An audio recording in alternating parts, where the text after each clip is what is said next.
All right, Daniel, here's kind of a quick little breakdown of how to get this box out. Actually, a funny story. If you look what mine's starting to do. So maybe I'll actually be doing this very same repair here very shortly. Anyway, so this is your steering box up here. There's the shaft out of focus. Here's your pitman arm. And here's where your upper drag link is. So the easiest, I always start here just to get stuff out of my way. Take this nut off, smack this a few times on this side, and then on this side with a hammer, ball peen, whatever. Give it a good hard whack. I mean, you're not gonna damage anything, and it'll break the taper.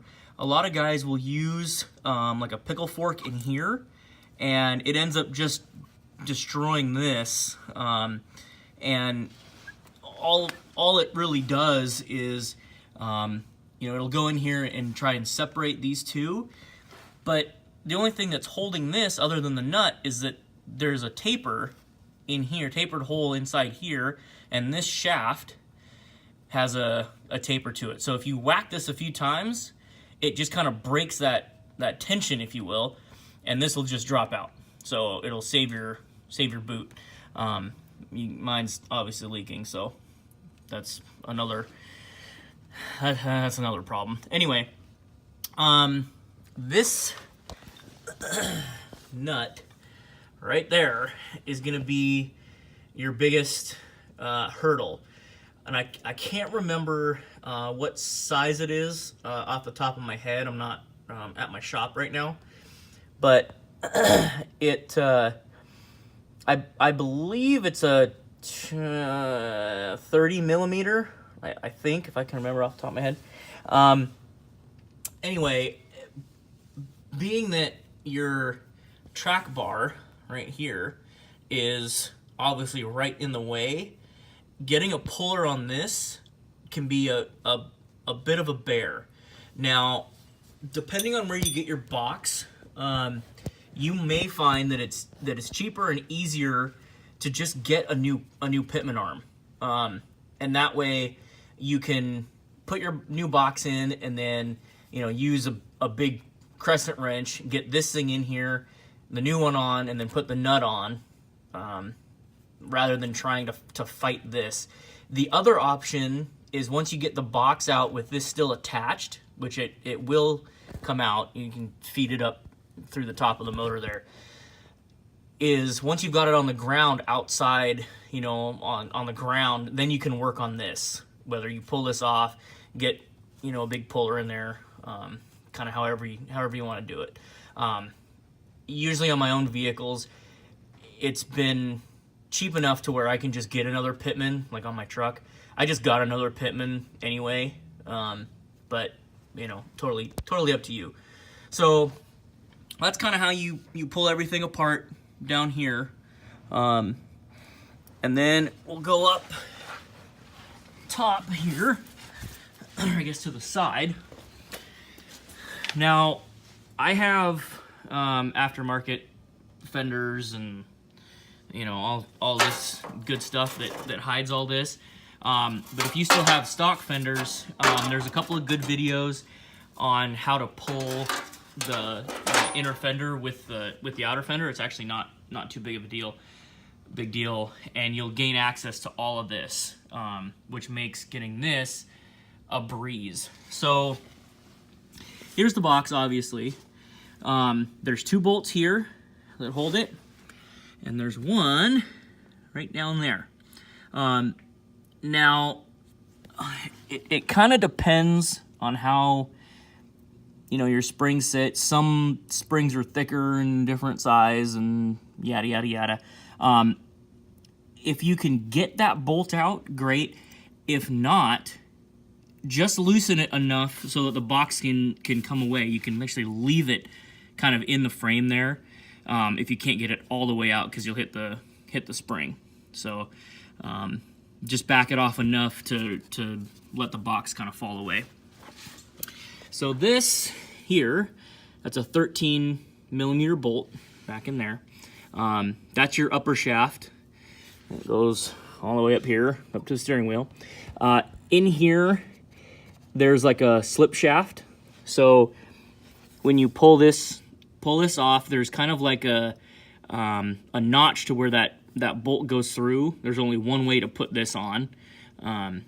So just slide it back. Make sure you don't turn the steering wheel because you can reclock your clock spring and screw up your airbag and all that stuff. Especially if you have steering wheel controls for the radio and stuff, you can really screw that up. So just literally disconnect it and then just pull it back and just kind of let it hang there. You can even lock the steering wheel with the key or bungee it or whatever so it doesn't move.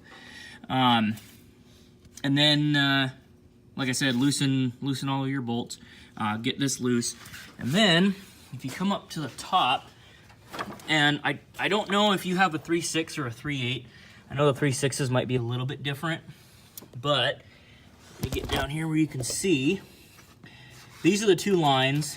I don't remember which one's which, but one is a return line and one's a high pressure line.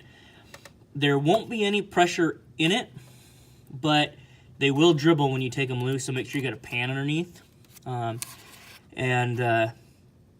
those lines off, and then you'll have there's the top part of the shaft there. So you'll have that off. Hopefully you'll have the lower disconnected. Undo your bolts and kind of feng shui it. I've got lots of room up here, so I can actually kind of bring it down across and then up and out. Yours might be a little bit different, but it will pull through one way or another. I know that you don't have to remove anything crazy just to get the thing out. So that's kind of the overall gist of everything that you'll have to do. It's not too bad. Like I said, that nut and getting this off is going to be your biggest hurdle, but definitely try to do it outside when you get the whole box out of the vehicle.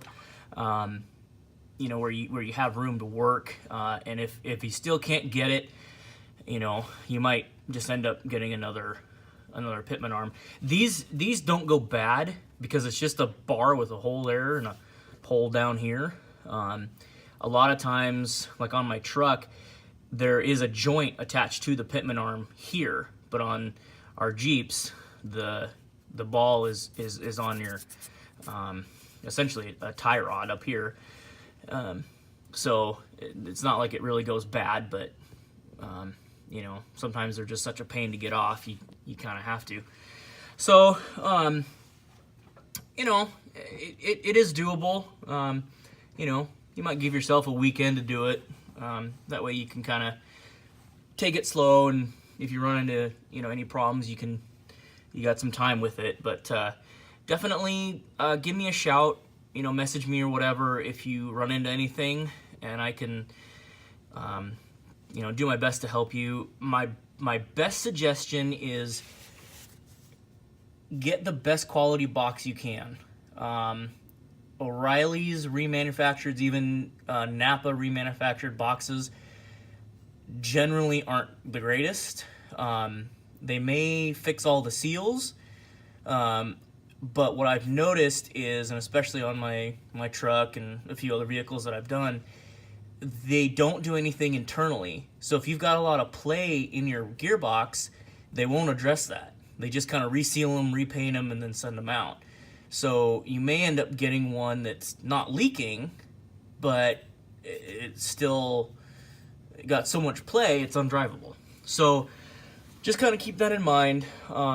Get quality if you can. Get like Napa's premium line if available, or even the dealer. I hate to say it, but as long as they don't, want an arm and a leg for the thing. So, there is that. And actually, I misspoke earlier about there being 3. There's actually 4 bolts that you can see. There's 2 behind the spring over there. So you'll see it. I was at an odd angle, couldn't see the other one, but yeah, there's 4 here. The 2 there you can see, that one that I pointed to, and then one on top of it, kind of behind the spring. You can kind of see the spring sitting there. So, like I said, they're not, as you can see, they're not threaded in there very far. So you can, these you can take out because they're real easy, but those, because of the spring, you can literally just back those out and just kind of leave them sitting in the frame, and then just, pull your box out. So, anyway, like I said, give me a shout if you need any help, and hopefully you can get her handled, man. All right, bud. We'll take it easy.